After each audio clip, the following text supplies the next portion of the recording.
कई लोग ये मानते हैं कि स्पेस में कोई आवाज नहीं होती, तो ऐसा बिल्कुल भी नहीं है दोस्तों। स्पेस में साउंड इलेक्ट्रोमैग्नेटिक वेव्स के फॉर्म में होती है और इन्हें रेडियो वेव के जरिए सुना जा सकता है।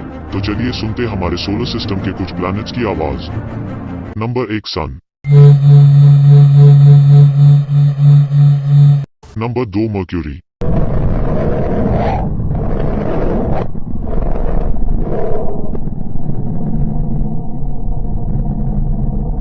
Number 3 Venus.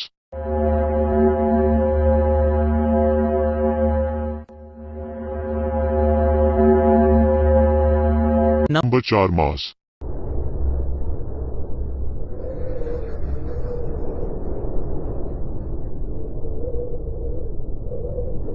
नंबर 5 अर्थ।